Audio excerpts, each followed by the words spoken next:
Hi, and welcome to this live reading from the Catford Catastrophe Zone by Petra Jacob. And this is presented by Itsy Bitsy Book Bits. Chapter 1.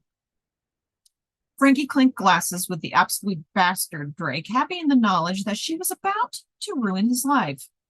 One covert press of the button on her wrist would see a squad of armed police burst through the door, and the night would end with Drake sent to a poverty zone to work till death and his tawdry fake fashion business destroyed. Best of all, it would end this excruciating party of half-starved models parading knockoff tech for sleazy business people. After 3 months undercover hanging out with this weasel and his greedy associates, she had had enough of parties and faux glamour. Drake believed Frankie to be a small-time buyer, and he graced her with a disinterested twitch at the corner of his mouth before moving on to his richer guests. In return, Frankie gave him a huge grin and pressed the button. Nothing happened. Drake had turned back to look at her more closely, wondering, why the smile? Why the look of confusion? Frankie pressed the button again, and this time she heard the clunk and steady thump of 38 feet thundering down the hall. Drake heard it too and looked over to the door, giving Frankie the chance to jump over the back of the mink-hide sofa while pulling the filter out of her pocket and pushing it up a nostril. She crouched down as the lights went out, leaving only the red emergency lights. There was a sound of seeping gas. A couple of the models fainted, but that might have been their paltry diets. The CFS gas caused the other guests to slump dejectedly onto the sofa and floors. They were awake, but too exhausted to move. Frankie took a peek over the sofa to see Drake, a gas mask over his face, disappearing out a side door. She cursed and got to her feet just as the squad burst in, waving their guns around. She didn't bother trying to explain. Instead, she leapt onto the sofa, her foot going through the expensive fur fabric and trapping her high-heeled shoe. She kicked it and the other one off and escaped out of the door in bare feet, taking a couple of cufflinks from the display table as she went. Frankie paused in the stairwell and listened. She could hear wheezing coming from 3 floors above her, the stairs winding all the way to the roof where Drake likely had a helicopter. Running lightly in her bare feet, she raced up the stairs. Drake was a fit-looking man, but Frankie knew that he had everything to do with surgery and nothing to do with exercise. He never ran. He would have no reason to even walk upstairs usually, so Frankie was sure he'd be easy to overcome. But his henchman, should he reach the roof, would not.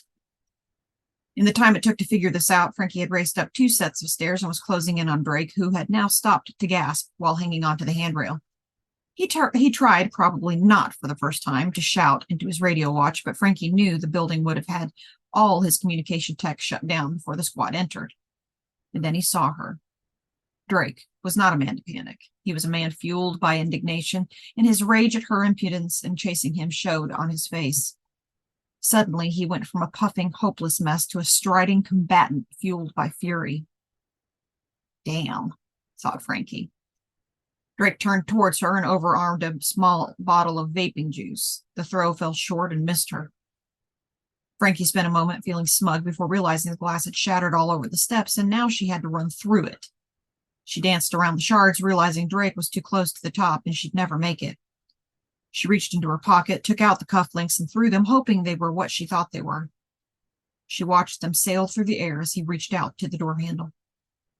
Smart clothes were big business. Light-up messages for clothes, GPS built into shoes, hydraulic cufflinks for the man who has everything else. Drake's counterfeit clothes business had soon created its own slightly shonkier to the point of dangerous versions, such as LED jacket displays that could be hacked into by anyone passing with a phone, shoes that always believed they must be in China, and hydraulic cufflinks that exploded on contact. Hopefully. The explosion was fairly small, not even enough to take off a finger, but it gave Drake a scare and set fire to the front of his left shoe, which delayed him while he tried to put it out with his right shoe. Frankie used this time to race the 10 stairs that separated them. She leapt onto him, and he snuck out a smoldering foot to kick her away. Frankie wasn't the strongest fighter, but she was quick, sneaky, and rarely delayed by guilt. She dodged the foot, grabbed his raised leg, and yanked it so he fell over onto the floor, yelping. He tumbled 10 steps and hit the back wall. She jumped down after him, pressed him back into the steps by his nose, and rested a foot on his neck. "Don't!" gargled Drake. Don't make me, she said, and pressed the button on her wrist again, hoping that someone in the squad would have the sense to notice she was missing. I can make you rich, pleaded Drake. Frankie looked at him with disdain.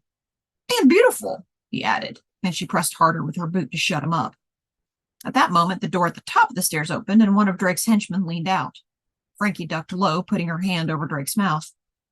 But this meant loosening the pressure on his throat, and he took this chance to waggle his head about, screaming. Double damn, she thought as the henchman began to stride down the stairs towards her, shouting at his colleagues to join him. Frankie swung Drake around, pulling the gun out of her boot, but he was too heavy, too angry, and he shoved her up against the wall, his eyes gleaming with hate as he pulled back his fist. His henchmen now collected around them like sentries. With rare timing, the squad burst through the door on the floor below and ran upstairs, shouting, their guns raised. Drake loosened his grip on Frankie and turned. She dropped down as shouts and bullets and stamping feet filled the corridors and bounced off the walls. She crawled down the stairs and out the nearest door. Getting shot was above her pay grade.